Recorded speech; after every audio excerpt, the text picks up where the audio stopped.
Assalamu alaikum, namaste, hotep, shalom alaikum, peace. This is Tracy Lene Muhammad, and I wanted a few minutes of your time to talk to you about self-love and self-care and some of the ways you can do that. I'm in no way saying you don't love yourself or you don't know how to care for yourself, but perhaps if you found your way to this channel, you may need some help or some new ideas to do it. Right now, I'm sitting at the park near my house. The view is amazing. The energy here is really high because there's water, and water vibrates on one of the highest levels we can get.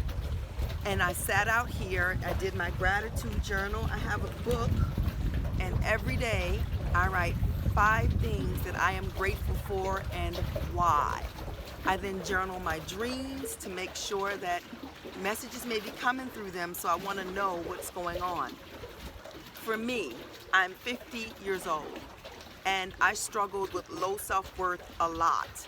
And most of it was stuff that is internal from generational passes. As you can see, I'm a black woman, which means my lineage of ancestry came through slavery. The most atrocious treatment of human beings ever was the transatlantic slave trade. I'm not debating it with you. I'm speaking from the conditions that the people that look like me have been left in because of that, and we have a lot of stuff that's in our DNA. If I can look like my great-great-great-grandmother, certainly I can have some of her thoughts and some of her energy. Trauma is passed on. So a lot of it was things I couldn't control. Being born in dark skin was a challenge. I love my skin, don't get me wrong. I absolutely love my skin, my nose, my lips, my hair, everything about me I am madly in love with. But there was a time when I wasn't madly in love with it. There was a time when I thought it was ugly, I was too fat, I was too black, my hair was too nappy. All of those things, I thought them, and I didn't just think them from osmosis. It was passed down through my DNA. And I love my mother. I had the most amazing mother for me ever. But my mother was young and became pregnant, not wanting to be pregnant. So carrying a child that she didn't plan for was traumatic. And if you're doing that, I really implore you, if you are pregnant and you're deciding to keep that child, send loving thoughts and energy now, because it is being picked up. So I had to do some work because, so I'm born with all of these I don't know the word I'm looking for. I'm learning to get more into the dictionary to learn the meaning of words. But what I'm trying to say is I was damaged. I came here damaged. That's not victim. That's me owning it. I think there are things that I came here with. And so then situations came into my life to help me see that damage, to heal it. But until you wake up spiritually, you don't know that that's what's going on. You just think, whoa, why is this happening to me? I'm this, I'm that. Oh, it's because I was born this way. Whatever you've dealt with. But when you sit down with your intention to find out what's going on in a soulful way, then you get this opportunity to wake up and then deal with it, because you're responsible. Even though I believe in karma, and I believe that I've been here many times, and that my soul is just growing and growing and growing, that I'm a piece of God, all that stuff, that metaphysical bullshit, I'm on it. So because I believe all of that, I have to look at the situations, things that have come into my life, and say, why this or why that, or what is it trying to teach me? But it took a minute to get to that. But before I got to it, I would allow situations to happen that further damaged me. But I believe that each of them brought me right to where I am right now, where I am a 50-year-old woman who is madly in love with herself and her soul and her purpose and her journey, and I'm gonna live it to the fullest. I'm not gonna waste any more time. If you know me, you know I'll talk to anybody. I will. But connecting to people is different from talking to them. One of the issues that I dealt with growing up was rejection. I hated to hear no because I thought you were rejecting me.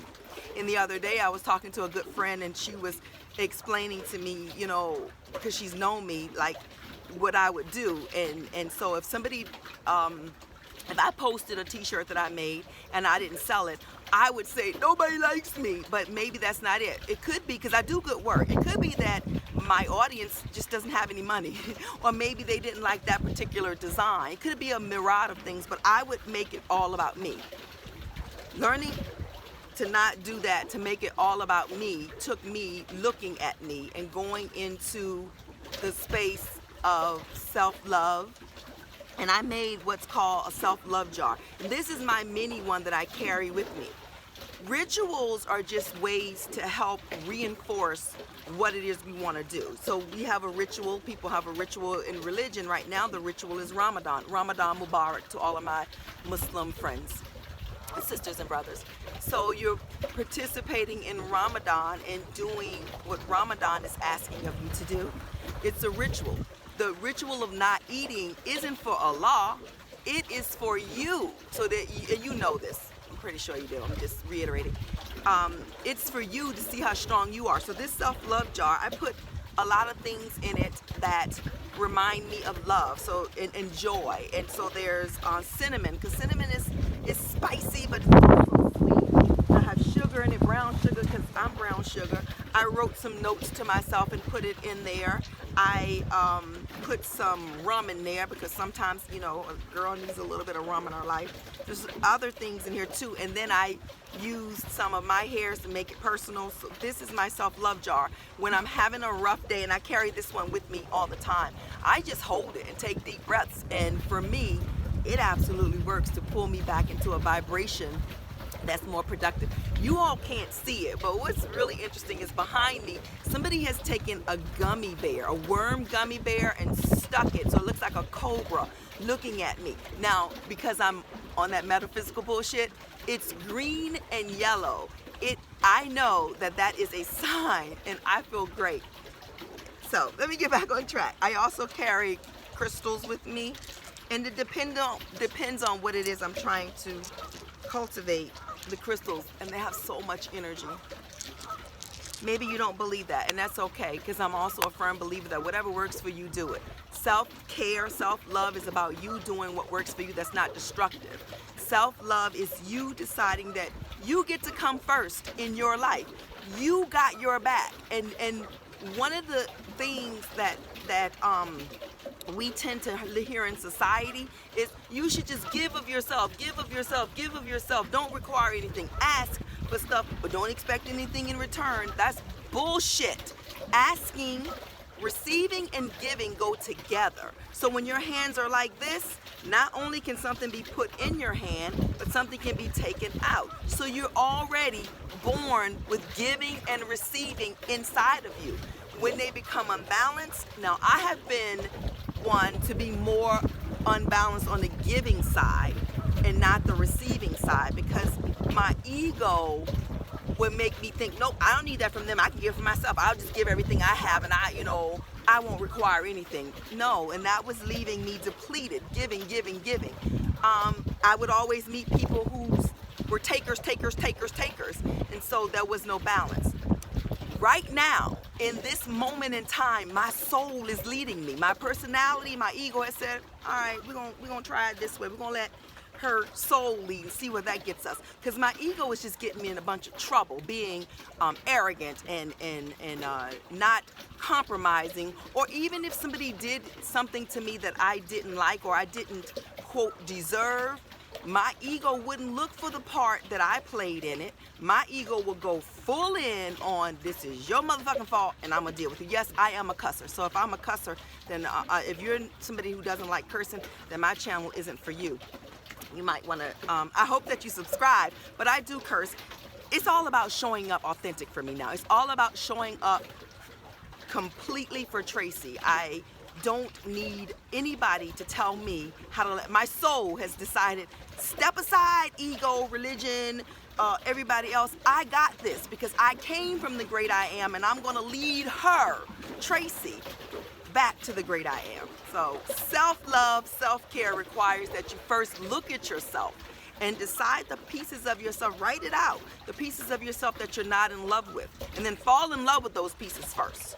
once you fall in love with those pieces, then you can change them. Like my entire life, for 50 years, I have struggled with not being a size 6, but I wanted to be a size 6. But I don't eat like a person that's a size 6. So finally I had to decide, okay, Tracy, if you really wanted to be a size 6, would you be eating organic potato chips at night? And I say organic because my brain was like, well, it's organic, so it's better. It's still potato chips. Would you be eating them at 10 o'clock at night? Would you? I'm really good at fasting. So I can go all day not eating anything. But as soon as I start eating, is game on. And I'm eating everything in sight until yesterday, because I'm going to change it again. I know that, one, being healthy, I'm 50, so I got to start really, really paying attention to the weight so that I don't further, I don't want high blood pressure or diabetes, and so far it's been good. So I'm rambling, so let me reel it back. It's talking about self-love. A part of self-love is eating properly. So I'm learning that in order to love myself, I've got to feed myself nourishing foods. I've gone back to pescatarian eating. I have been a vegetarian in my life. I've been a vegan in my life. I'm going back to being more of a pescatarian. One of the other things for self-love is me learning to be consistent. I will start things. My house has had, because I've done a purging, I would say, oh, I'm a knitter, and then I would buy up a yarn store, up all of the best needles, because that part that didn't want to be rejected, thought you gotta have the best. You don't need that mediocre stuff. You go get the best. And it was just self-medicating in a egotistical way. So I would buy all of this stuff, and then I'd knit for a while, and then I end up giving all the yarn away, and then going back and buying it all up again. Not anymore. The self-love, the soul guiding me, I'm not doing that. I'm going to be consistent, and I am going to be consistently putting out one video a day with just me talking about whatever the universe is telling me to talk about, not really focusing on whether or not people watch it, but I'm going to do my part, the consistent part. I am vowing to be consistent in sewing. I love to sew, and I'm good at it. When I go back to being consistent in sewing, I'm a great yoga teacher, and I'm consistent in that because it's my job, but like getting more private clients, all of that, just being consistent in showing up. So if consistency is something that you've struggled with as well, perhaps together we can learn to be more consistent and live these amazing, authentic lives. I'm also not judging anybody anymore. People get to do whatever they want to do, as long as it doesn't approach upon me in a violent or aggressive way. Do you, boo-boo, because I am also believing that this universe is vast, and my way isn't the only way. And we say this all the time, 1 + 1 = 2. We understand that. But also, 4 - 2 = 2 as well. There are many ways to get to that 2. There are many ways to get to it, so I don't get to decide that you have to get to it the way I've gotten to it. Self-love has me to really live in an authentic space for me, with the crystals and the self-love jar and the meditation and the writing out, and also being present in the moment. And I'm learning now to be more of a listener than a talker. I don't have to talk. When I speak to my friends, I'm learning to just listen. And you know how I know it's working? Because they'll go, "You still there?" Because they thought I hung up. Because I'm usually just talking. They can't get a word in edgewise because I'm just talking. But I'm learning not to do that anymore. That was really big for my husband. He said, "You never let me finish a sentence." So I had to learn to not only let him finish the sentence, but to give his 20-minute monologue where he just keeps looping back over the same thought over and over until he finishes. But I'm learning the patience of letting him do that, because oftentimes when I'm learning to let him do that, he'll stop and go, "What do you think?" And then I get to talk until he cuts me off, but that's another story. Anywho, self-love is one of those things as a daily task, because we can get away from it. And self-love means exercising, eating the proper foods, deciding who you are for yourself, and being your authentic self, as long as it's not harming anybody else, which it shouldn't. Self-love requires that we look back into our history. what was going on at the time of your birth. A natal chart will help you figure that out. I'm going to keep talking about natal charts because they are amazing, and I got one done, and it has set me free. It has validated some feelings that I had. It has allowed me to release some guilt. We just came through a full moon, and you could do some releasing, and actually today you can still do it because the moon is at 97.6%, and everybody knows that if the paternity is 97.6, that's his baby. So it's still positive. So you can go ahead and do a moon ritual, one of the easiest ones to do, pen and paper. I suggest that you do it in the way that I learned to do it, which was to take your full name at birth, the date that you were born, and the time you were born. Try to find that out. You can get a copy of, they put them on the birth certificates before. Now the newer ones don't have it, but you can call or go to your mom or dad might know. Somebody might know. But it's important to put that on there, I think. And then as you do that 7 times one way, your full name, born at time and date, 7 times one way. Then turn the paper the other way and start writing what you release. Now the purpose of that is when you bring from your brain to the paper, your thoughts, now they become, in the physical world, they can be dealt with. So I've done it for the past 2 days because I had a lot to release. And I've written out, I released the fear of being alone, and that not in a sense of not being married, but being alone was a fear that I had until I realized I'm never alone. I'm with me. I released the fear of poverty because what would happen is I would get, and then I'd spin it. No savings, no nothing, and I made God into Santa Claus. Like, dear God, please give me this and this, although I misspent what you just gave me, because if I loved myself, I would realize that I don't have to give everybody everything. They can do some things for themselves. So I wrote out a lot of things, obviously a lot, because it took me 3 days to get it all out, of releasing things. And then in a safe, fireproof bowl, I sat that sucker in there. I have a torch lighter. Lit that sucker, and I only had to light it like 2 ends, and it burned all up. And that's because I have no more resistance. I am no longer resisting being amazing and authentic and gorgeous. I'm no longer, when somebody says, oh my God, you're beautiful, I'm no longer cringing inside like, no, I'm not, I'm so ugly. I'm not ugly, I am gorgeous. You are too. And that's another thing. I used to think, well, if you say you're pretty or you say you're gorgeous, then people are going to think you're conceited. Well, that's another people that wanted to keep you down thought. And because I come from African descent, although we weren't called Africans, that's named by a Caucasian. But because I am, my leg is hurting up under my body like that, so I'm going to stretch it like that. It was just getting a little numb because I'm not in yoga. If it was up under there, I would be taking deep breaths in and out, but I was just sitting and I'm talking so much that it was getting numb, so I had to pull it out. Anyway, back to, I was talking about the so-called African experience and having the DNA of amazing women all the way back to the woman who brought all of this into being. But the damage from slavery is all up and through me. So healing that and healing my ancestors is taking time, but it's worth it, because when they heal, they can help me more. You may not believe in all that stuff, so it's okay. But my thought process has left me. I was talking about ancestral energy, healing the ancestral energy, and accepting how wonderful I am and the things I came here to do. Is not me knowing I'm wonderful is not me saying you're not wonderful. But Marianne Williamson has a poem that basically is saying, don't you shrink so that, dull your light so that other people's light can be brighter. If everybody's lets their light so shine so bright, man, we got a bright universe. We do.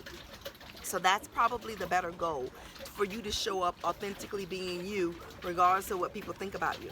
Jack Nicholson, the actor, once, I used to be an actress, which is another form of me wanting to be liked. I was good at it, but I wasn't consistent. So Jack Nicholson said that he doesn't read the critics, period. He doesn't read the good ones, because then if he reads the good and believes that, he has to believe the bad. So he's decided to make his performance what he believes it should be and leave it at that. That's how I'm going to start showing up in life. I'm not going to care what people think about me one way or the other. I'm going to be grateful, of course, for the love of but I got a good tribe. So I'll be grateful for the love of my tribe. Of course, I'll be available for, not criticism, but feedback. But if the feedback doesn't feed me, I'll just thank them for it and keep doing me. I've taken a lot of your time. If you've listened this far, not only am I grateful, I pray the blessings of the God of your understanding on you, because that means you're searching for something. You listened to me this long. You're needing me to say something that's going to resonate and validate you. So let me say this, because this will validate you. You are spectacular. No matter what you've done, ask for forgiveness. First, ask yourself to forgive you. If you feel the need to go to the person you offended, ask them to forgive you and live. God is already forgiven you. The universe, the creator, is already forgiving you the minute if you've asked. But it's done. Now there's consequences maybe, but if you've done something, go ahead and walk that mile. Go through it and get to the other side. I also wanted to let you know that I am selling Arbonne, and products are amazing. I'll put my website into the link. I would love, love, love for you to trust me with your hard-earned money for products that are natural and good for you. I'm also a yoga teacher, so if you're in the Virginia area and you need a private yoga session with me, I'd love to do it. Or if you belong to American Family Fitness, look for Tracy on the schedule and come take one of my classes. That will be an honor. And of course, I sew and design t-shirts. So if you have something you want, trust me, I will do my best with your money. Hell, if you trust Nordstrom's and Walmart and Target, why not trust me? Thank you so much for your time. I hope today proves to be spectacular. It's Monday, y'all. Assalamu alaikum, namaste, hotep, shalom alaikum, peace out to Brooklyn and everywhere else.